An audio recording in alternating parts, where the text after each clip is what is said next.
what can you do to increase your emotional agility and your relationship agility so that you don't miss the forest for the trees. You don't miss the blessing and the opportunity that you have in front of you, or that's maybe that's being offered to you, or going to be offered to you, or you know what I mean.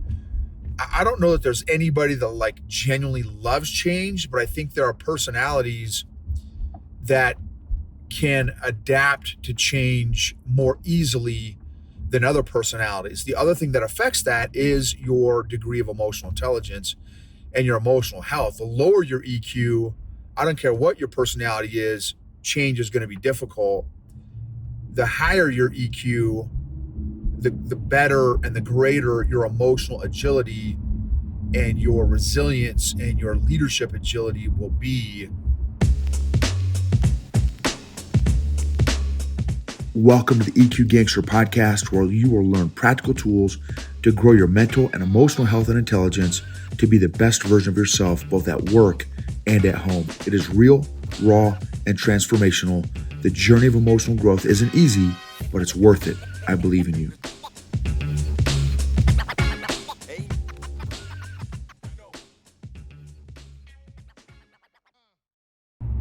EQ Gangsters.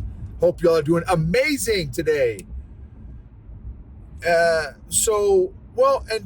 maybe you're not, and that's okay too. It's okay to not be okay.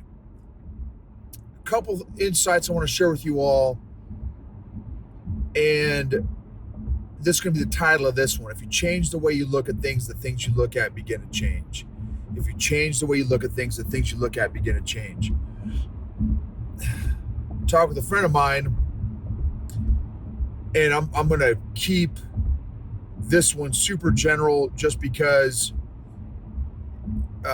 he listens to the podcast and he refers the podcast to other folks in his organization, and I want to make sure that I keep this. I emphasize the lessons and not the details, just for privacy's sake. So again, friend of mine just got put into a role where he has a more people-focused position and role, and less detailed focused role. So it's not a technical job, it's a people job that he's now in. And he is in a position to influence a lot of other people, and specifically leaders within his organization. And I think he is like the perfect guy for this job. Well, what he told me was, he's like, man, Noble, I'll be honest with you, initially, I really was not excited about this role. I was not excited about it. I was, kind of, what was me, like, man, this is way out of my comfort zone. And quite honestly, this is not my background. He has been in a technical role his entire career. It's kind of, again, very detailed oriented stuff, and not so much on the people side. And so he's like, so he reached out to me and said, hey dude, I've followed your podcast and stuff, and I really feel like I need some EQ, some emotional intelligence stuff, some leadership training, some personality training, and the merger of those three areas. And because that's not been my background, I don't have that background. And I told him, I said, I said, so how are you feeling about your role now? And he's like, man, I finally, after doing some reflection and, praying about it and stuff, I realized, well, man, if it's not me to do this role, to look after the people in our organization, like who else is going to do it? Because it's kind of the industry that he's in is a very technical focused industry. And I told him, I said, look, man, like you may not know EQ language, you may not know the personality language, you may not know the different emotional health, mental health tools.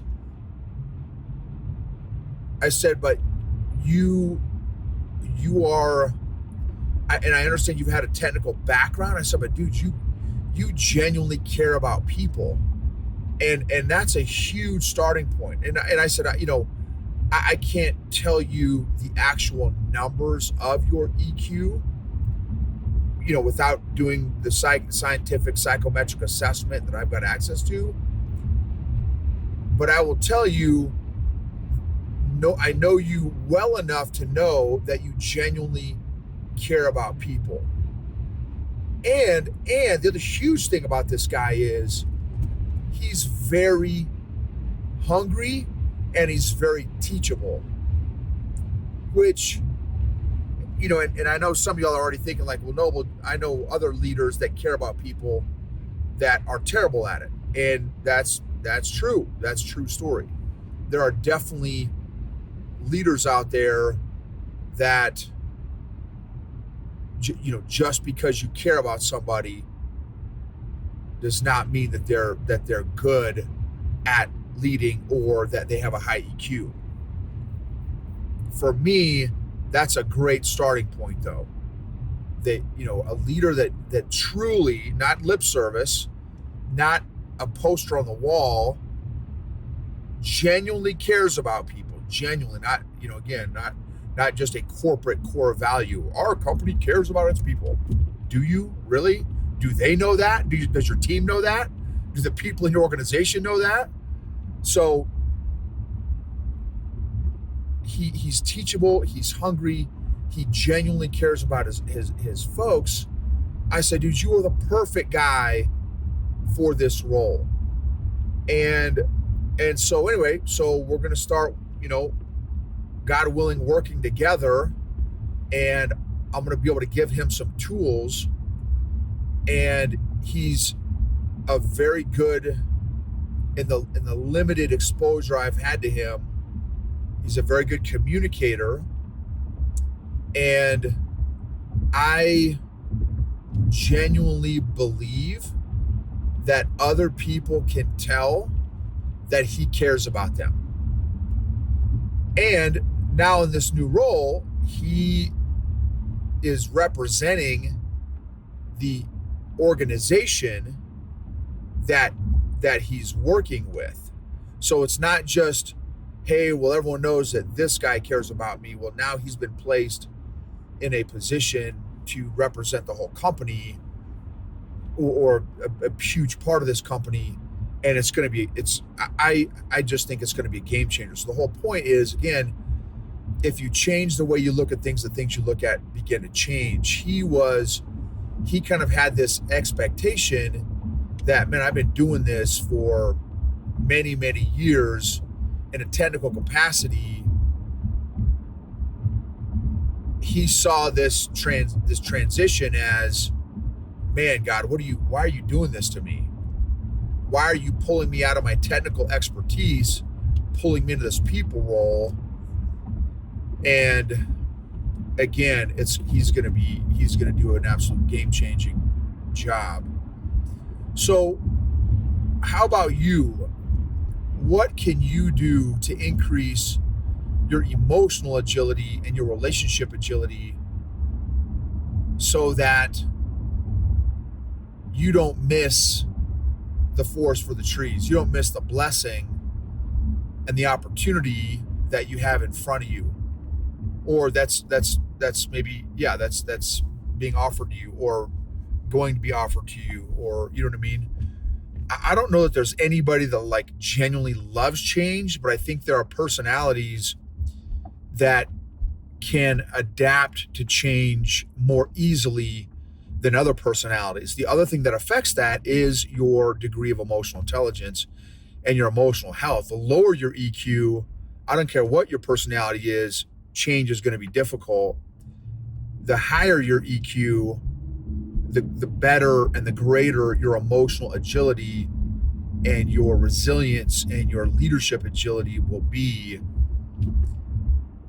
And because it's easier to kind of process those emotions. Another story about this is a little bit different, but it's another powerful story. Another friend of mine reached out. He's a very senior executive in his company, CEO actually of his company, and he reached out and said, "Hey Noble, this is the 1-year anniversary of my mother passing. Thank you for helping me grow my emotional health and my emotional intelligence and talk me through that season that I went through with my mother dying, because it has tremendously helped me go through that experience."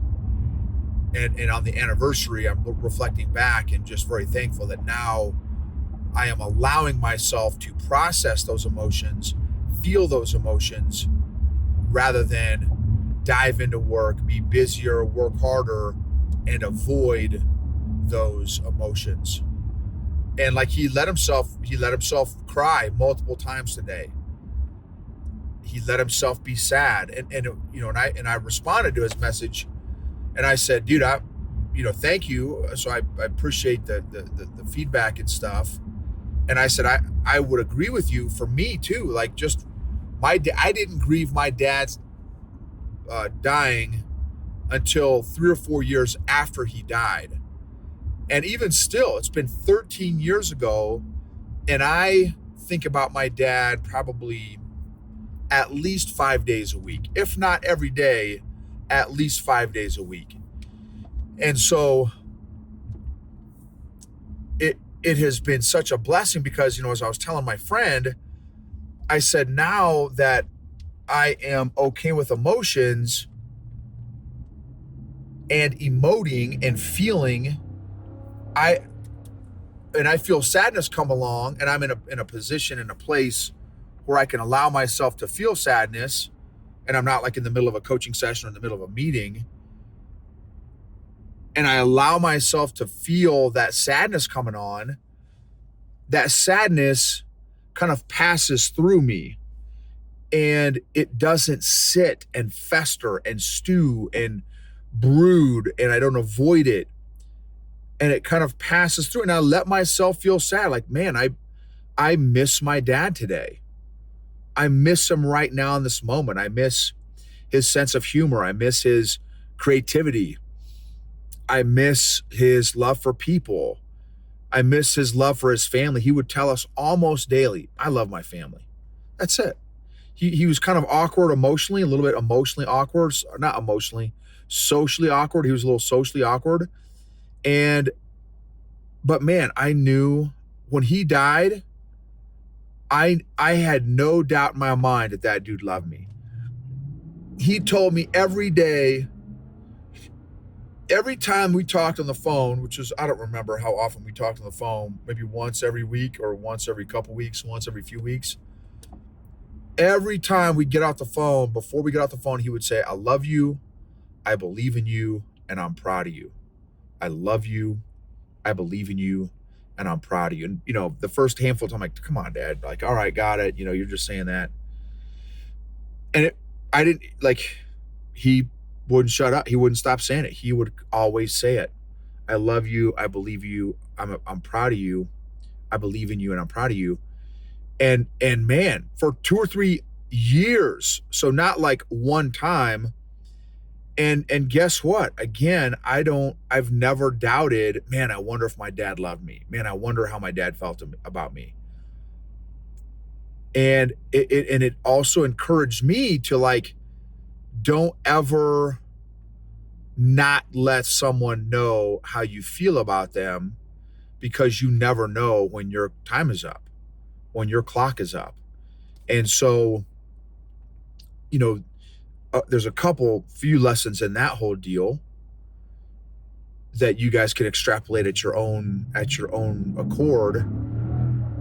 One, I just would encourage you all to just allow yourself to feel and process emotions, if you can, when they show up. we're not always at the benefit of being able to do that, because you may be in the middle of your workday, in the middle of a phone conversation, in the middle of a Zoom web conference. And so you may have to postpone those, feeling those emotions. But my challenge or encouragement to you would be, if you're not able to feel them in the moment, like write it down somewhere on your journal, on your schedule, your calendar, so that you can go back and allow yourself to feel those particular emotions, so that they don't fester and grow and build. Unaddressed emotions don't get better over time. They actually compound, they actually grow. So you may forget to process and feel whatever emotions are popping up, but trust me when I tell you, your body hasn't. There's a great book, Your Body Keeps the Score. Those emotions are stored in our bodies. They're chemicals. What are emotions? They're chemicals. Those chemicals are stored in our bodies, and they're not always healthy to just sit on them, stew on them, brood, bury them in your emotional basement, in your emotional vault. It's really helpful and healthy to allow yourself to process those chemicals, those emotions, so that they can pass through and be processed, and not and the other way I say it is, like, they can be, they're like emotional knots, so that when you allow yourself to feel and process them, they can you can massage those emotional knots, and they don't grow and turn into emotional Charlie horses. So if you change the way you look at things, the things you look at begin to change, and allow yourself to process and feel emotions, because it's information, it's data, it's part of the human experience. Develop these emotional tools. It will absolutely impact and affect you personally and professionally. If you want to check out our emotional fitness community, go to eqgangster.com and check out the EQ Mafia. Thank you for being a part of this journey. Thank you, if you wouldn't mind taking a minute to just rate, review, subscribe, share, maybe an episode that may have encouraged you. So thank you for being a part of this journey.